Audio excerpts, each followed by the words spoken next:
जय जगन्नाथ। तेबे आज वास्तुशास्त्र कथा आपण मानू जेतिकी वास्तुर नियम जना अच्छी गोटे छोटिया विषय मु आपण आगे रखिदौची जहाँ आपणकर किछि कार्य लगी पारे। कथाटा दुईटा अच्छे, गोटे आपण को मानिबा पई पड़िबो नैऋत कोण, आउ गोटे आपण को ईशान्य कोण। ईशान्य कोण रे वास्तुशास्त्र नियम हिसाब से वास्तुपुरुषर मस्तिष्क अच्छी बा मुंड अच्छी, आउ नैऋत कोण रे वास्तुशास्त्र हिसाब से वास्तुपुरुषर पाद अच्छी। ईटा शास्त्रर मत समस्ते जानिचंती, किंतु बड़ विघ्न आसे कौटी नैऋत कोण रे, आउ भल लगे ईशान्य कोण रे। ईशान्य कोण रे जेहेतु मुंड अच्छी, वास्तुपुरुषर मुंड अच्छी, सेथिपई वास्तुपुरुषर हिसाब रे आउ वास्तुशास्त्र हिसाब रे ईशान्य कोण को बेसी गुरुत्व दि जाए।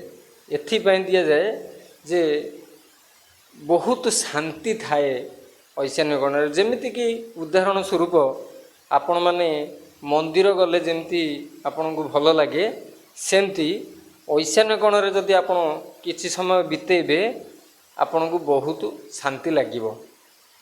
ताहले आज आमे जानिबा ईशान्य कोण कोन सुविधा थाए आ कौन आम सुविधा एमती कले ईशान्य कोण रे आमको बहुत खुशी लगे। प्रथमे पानीर टांकी किंबा पानीर जो सुविधाटी आम ईशान्य कोण रे करवा निहाती आवश्यक। आउ ईशान्य कोण रे जदि आमर जमी अच्छी ईशान्य कोण रे आम जो जगार घर कहीचे जदि से जगार जगह अच्छी आम ट्यूबवेल खोली पारिबा, कूअटी करि परिबा। जदि से सुविधा नाही ताहले आमे छात उपरे टांकीर व्यवस्था रखि परिबा ईशान्य कोण रे। ईशान्य कोण रे जदि सुविधा न हैला आमे टांकीर व्यवस्था न रखि पारले ताले उत्तर दिगरे करि परिबा किंबा पूर्व दिगरे करि परिबा। यह टांकीर व्यवस्था।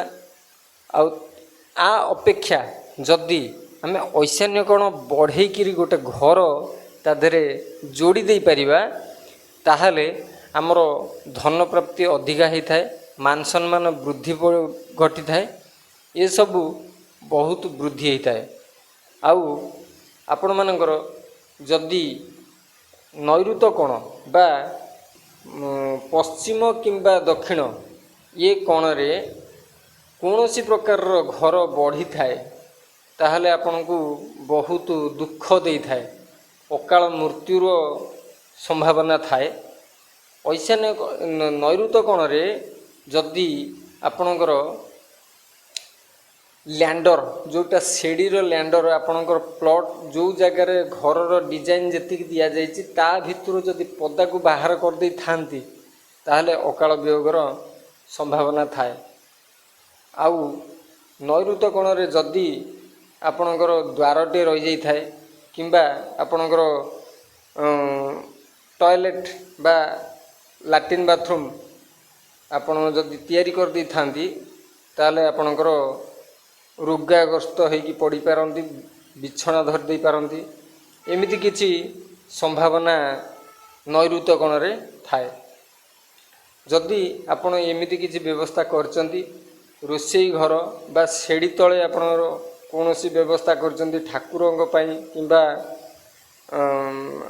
रोषेई करिबा पई किंबा सेड़ी तले लैट्रिन बाथरूम बने देइचंती नैऋत कोण रे बा पश्चिम दक्षिण कोण जो बिल्डिंगटा आपण तैयारी करचंती से बिल्डिंग रो पश्चिम दक्षिण कोण रे जदि एभली व्यवस्था करिचंती ताहले तुरंत से जगार सफा कर दियंतु। जदि सफा न करिवे आपणकर कहीं जने बिछଣା धरिदेवे ରୋଗାଗ୍ରସ୍ତ ହେଇକି ରହିବେ, ନଚେତ୍ ଆପଣଙ୍କର ସେ ଅକାଳ ବିୟୋଗ ହେଇଯିବେ। ଏଇଟା ଥିଲା ଆପଣମାନଙ୍କୁ ଛୋଟିଆ କଥାଟିଏ, ଯାହା ଆମର ମୋ ସମ୍ପର୍କରେ ଯେଉଁମାନେ ଅଛନ୍ତି ସେମାନେ ମୋତେ ବ୍ୟକ୍ତିଗତ ପ୍ରଶ୍ନ କରିଛନ୍ତି।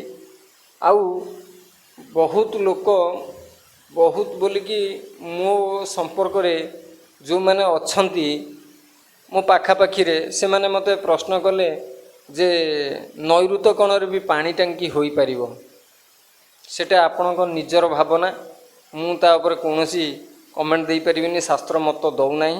ଶାସ୍ତ୍ର ମତ ଦେଉଛି ପାଣି ଟାଙ୍କି ବା ପାଣିର ବ୍ୟବସ୍ଥା ଐଶାନ୍ୟ କୋଣରେ। ଆପଣ ଐଶାନ୍ୟ କୋଣରେ ଯଦି ପାଣିରେ ବ୍ୟବସ୍ଥା କରିପାରିବେ ଅତି ଉତ୍ତମ, ଆପଣ ସେଇଭଳି ବ୍ୟବସ୍ଥା କରନ୍ତୁ। ତାହେଲେ ଆଗାମୀ ଭିଡ଼ିଓରେ ଆପଣମାନଙ୍କୁ ଭଲ ଆଉ ଗୋଟିଏ କଥା ଭେଟିଦେବି। ସେ ପର୍ଯ୍ୟନ୍ତ ଆପଣମାନେ ମୋ ଚ୍ୟାନେଲକୁ ସବସ୍କ୍ରାଇବ୍ କରାଇ ଦିଅନ୍ତୁ ୟୁଟ୍ୟୁବରେ, ଫଲୋ କରନ୍ତୁ ଫେସବୁକରେ। ଆପଣମାନଙ୍କୁ ଆଗାମୀ ଭିଡ଼ିଓରେ ପୁଣି ଦେଖାଦେବି।